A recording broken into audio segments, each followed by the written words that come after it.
Hi, this is Greg with Walnut Ridge RV, one of the service advisors, but today I'm going to be taking you through our Montana 3791 RD. We're going to do an orientation video on it this week. So we'll start up here in the front, first with our Kingpin, our 7-way, and breakaway cable and all that. First thing we'll do is we'll start in this front storage, and this is where your battery is going to be located. And that's dark in there, so you really can't see. But you do have a few things. You'll have your battery box with your battery inside, and then you also have cables that go to the top of the box that go to the battery, so the cables aren't running in between. Also, one big important thing on this is on this back wall you have a red on and off switch, which is a disconnect for the inverter.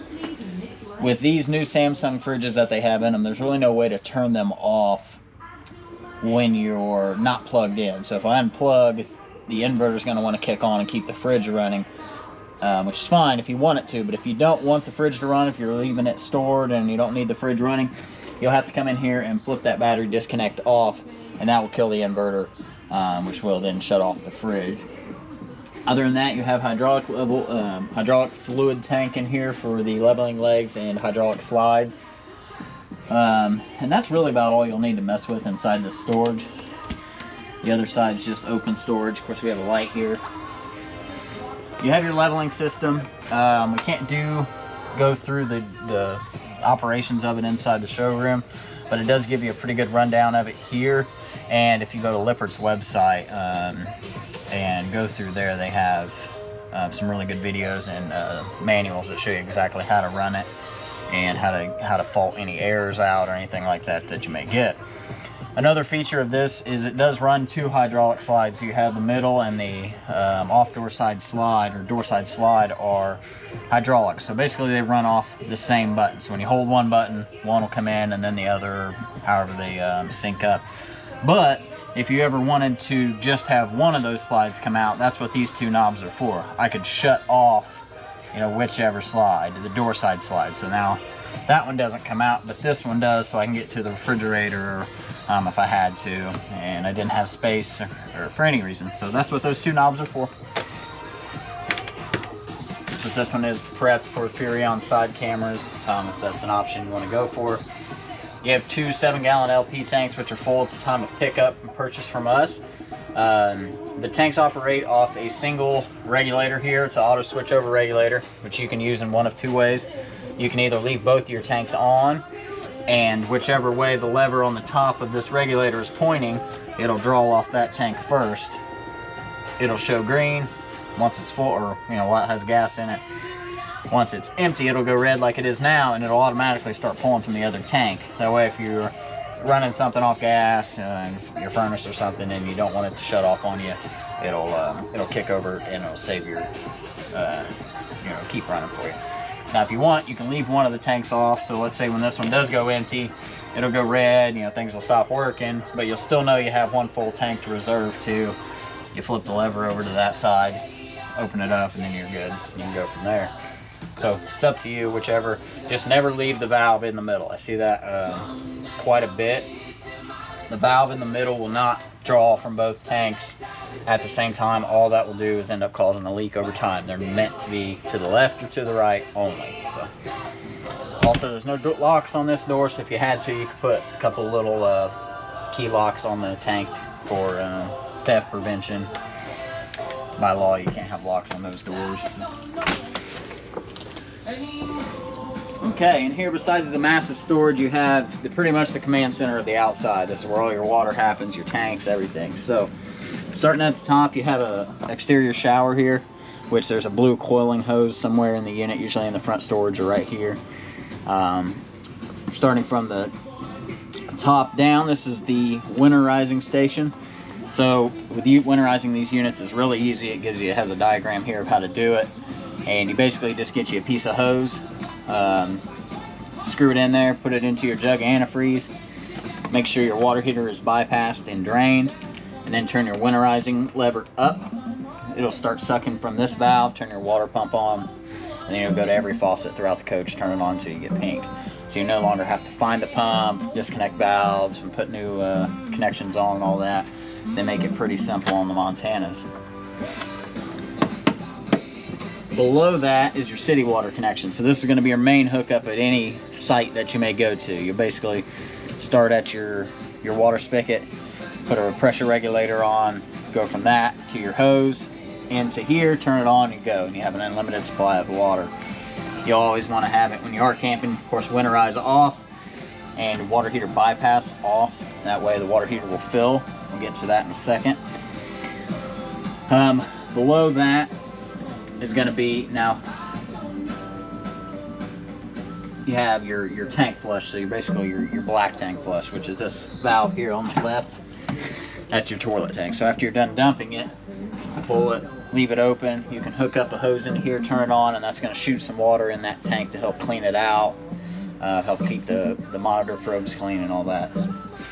Another option you have here is this lever, which is for your city water connection. So if you wanted to fill up your fresh tank instead of using it as city, if you're going somewhere that doesn't have a full hookup site, you rotate that lever down, and that's going to turn on the hose, and that's going to bypass it and shoot it into the tank.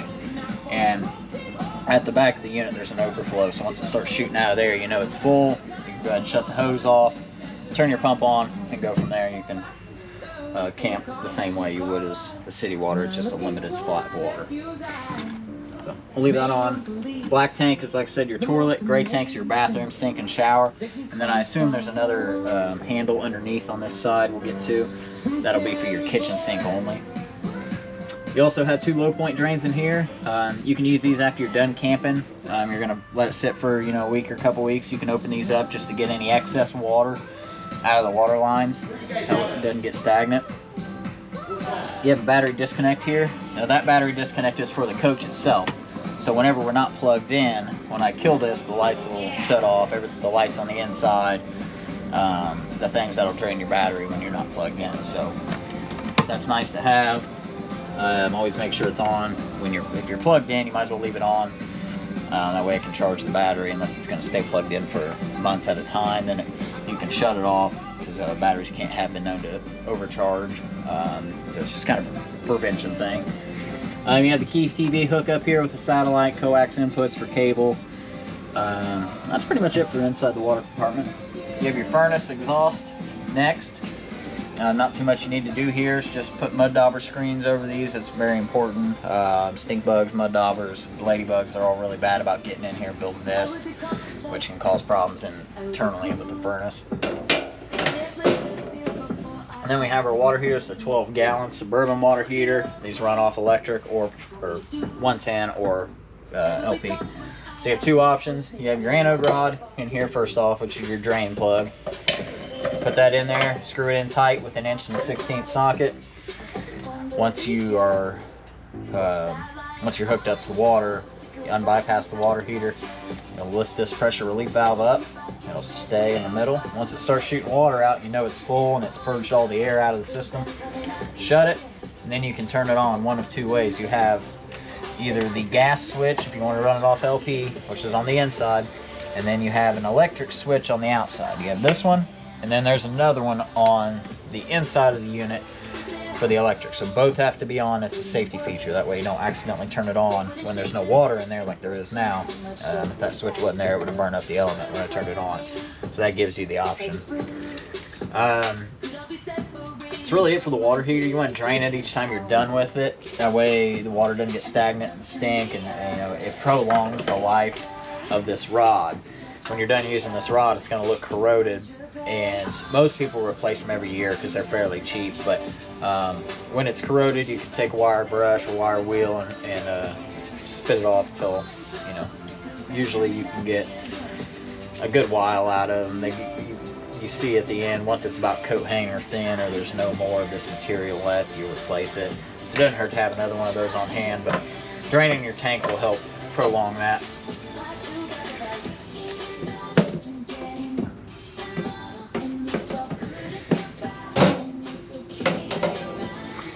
Alright, and let's see. You got another handle down here. This is going to be for your kitchen sink like I talked about before.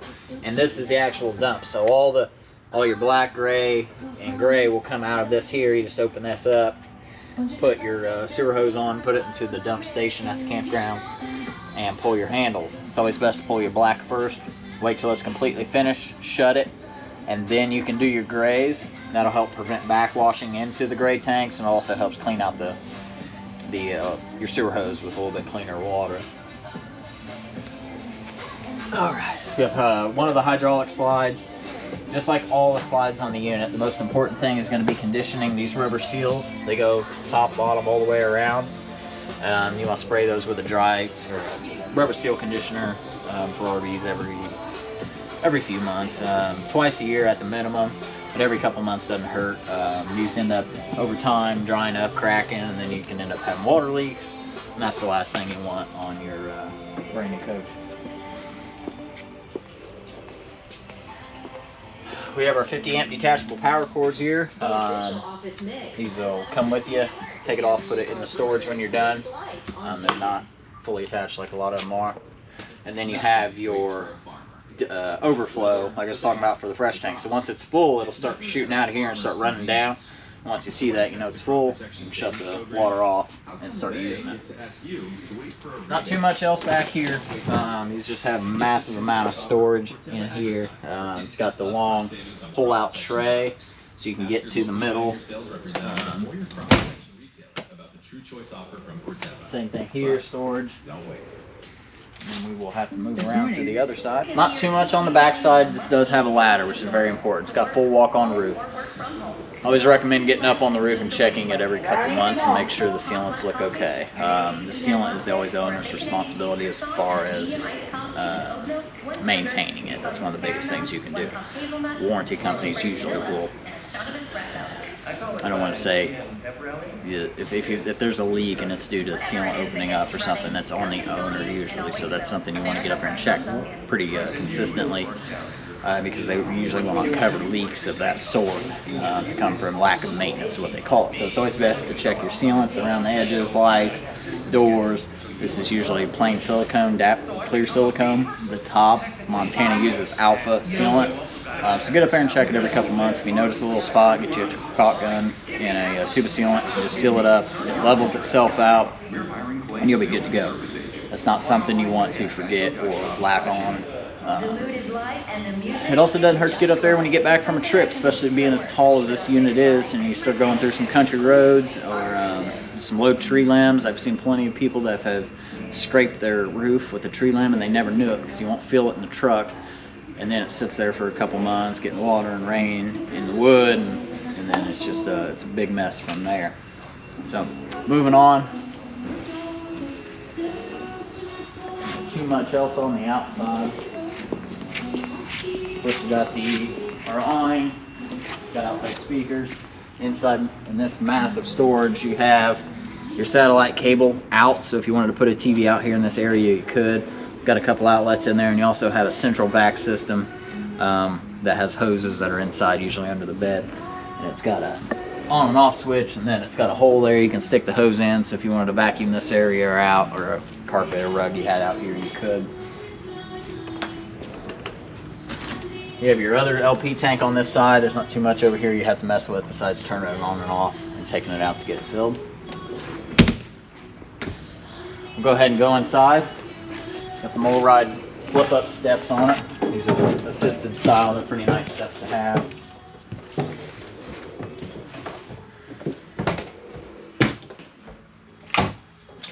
Over here on the wall you have one of your thermostats for your AC and furnace. These are fairly simple. They only have 3 buttons. You have your plus minus for your temperature control, and then a fan, high, low, cool, high, cool, low, then auto if you want to run it like that. You have heat. Now it says electric. Some of these have heat pumps in them, which will come out of the ceiling. Then you have heat gas, which is your most efficient furnace when it is cold. So then you have max fan air vents here. They're pretty self-explanatory. Fan on and off, vent open, vent closed. You can have it controlled different speeds, and that's the vent above us. Let's see what else we have. We've got your converter down here. It's got the fuses and all your breakers in it. Your fuses are for your 12-volt side, so your lights, pump, you know, just slide outs, different things like that. So if something's ever not working, this is the first place you want to check. Usually these have a light that'll light up underneath them. If one does blow and something's trying to pull from that, it'll light up. You have your 110 breakers here. That's the first thing I always check. Say if something's not working, you know, my AC's not working, I always come in here and make sure a breaker didn't trip. If a breaker does trip, it usually happens here or at the pole that you're plugged into. It kind of depends. It's got these motion lights throughout the unit. And then in here you have your main control panel for the inside. So we'll start at the top. Yeah, this is just over-the-counter lights. You have your awning, simple extend and retract. You have your monitor panel, which will read off the levels of your tanks. You have your gray 2, which is your kitchen sink. Gray 1's your bathroom, sink, and shower. Black 2 is optional, which is not on this unit. Black 1 is your toilet. It shows a battery level when you're not plugged in, kind of gives you a rough idea. And then your fresh tank if you are plugged in, or if you are using the fresh tank. Next, you have your water heater. So as I said before, you have just one gas switch. You flip that on.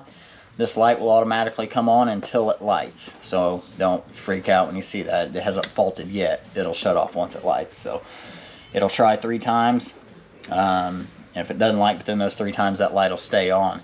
Now, if it has been shut off for a while, you haven't used it, you know, all winter, you're going into the spring, it may fault out because the gas hasn't reached that point yet. So you might have to turn it off, let it sit a second, turn it back on, try it again. And then the electric, which is the easiest form to use. You know, if you are plugged in, you might as well use the electric. You can turn this switch on and make sure the other switch on outside on the water heater. Both of them have to be on.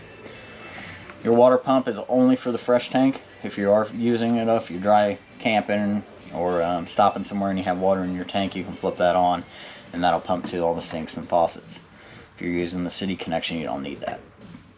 This unit is equipped with tank heaters. It's got small pads on the bottom of the tanks to help keep them from freezing.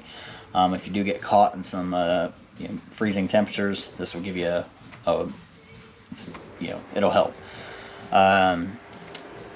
You have cap lights, safety porch, awning. All these lights here are just throughout the coach, and then you have your slide out button. With these slides, especially the Swentech slides, the ones with the rails on the bottom, the best thing to do is when you run these in, hold the button until it comes all the way in and stops, and even then you can hold the button in for a couple seconds after that just to make sure it seats all the way. These slides are known to kind of get out of sync with each other, so one might go a little bit and then the other one will stop and it'll catch up, and that's how they work. So when you're running them out, it's always best to hold it till it's all the way out and let it go to make sure it's all seated correctly, because over time they can get into a bind and you don't want to have to deal with that. So always run them in and out all the way. Let's see, I guess we'll go up to the bedroom, finish that off first. Showers, obvious, nothing too major in there. You just want to make sure that you always latch the shower before you drive, because it won't be there when you get to where you're going if you didn't. Bedroom, it's got another thermostat in here. Same thermostat as down there, but that thermostat will not control the furnace. The furnace is only controlled off the main thermostat down in the bedroom. Other than that, it's got USBs and 110 outlets on both sides of the bed. His and hers, got a nice big closet, washer and dryer hookup in here, along with a couple extra chairs for the dinette down below. It's got TV already. And then let's go ahead and go down to the main room.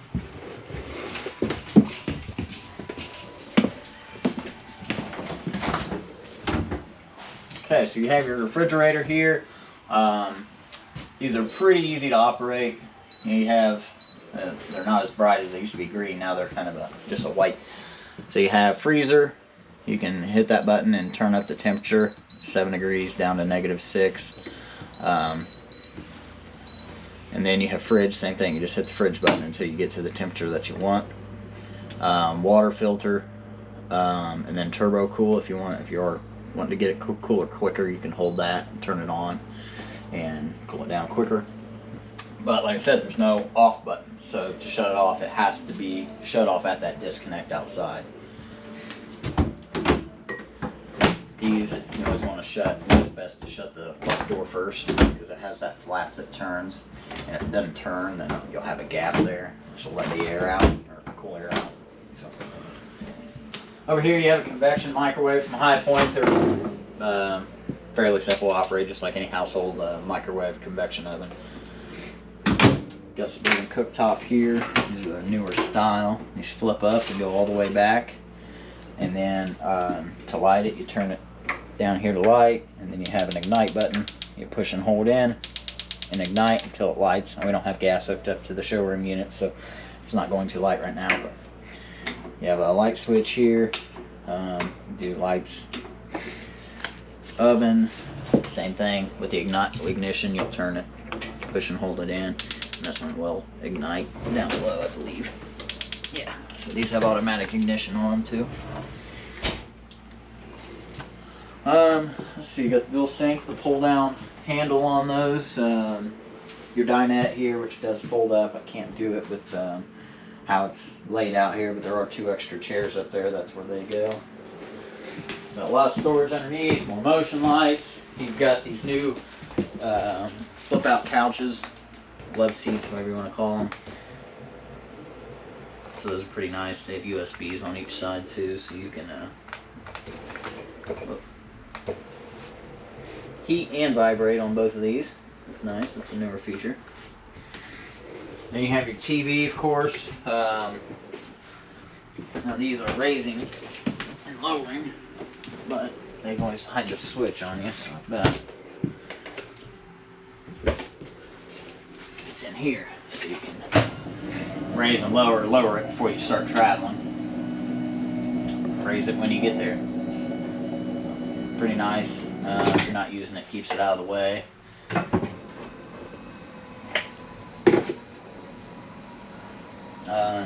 Other than that, you have cable and satellite connections inside here. If you need to use those, they're down and hidden behind the cabinet.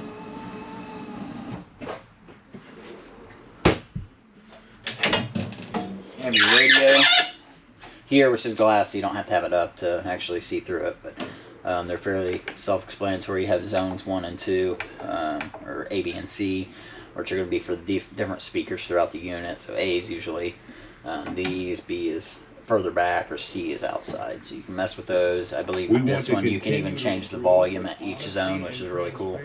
Of course, it's Bluetooth, CD player, DVD player, all that good stuff.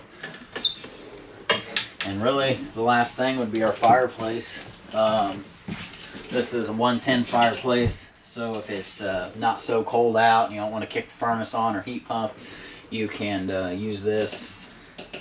Got this button here, it says lighting effects. This one here is your actual temperature control. So I can go up and do different temps. 70, 80, whatever. And they heat up pretty good. They'll heat this, this room up here fairly quickly. And it's got a timer on it too, from 30 minutes to 8 hours. Alright, both these couches fold out into beds, so you got plenty of sleeping space. USBs on that slide out. And that's really it. That's pretty much the orientation on the Montana 3791. Check out next week and see what orientation we have for you next time.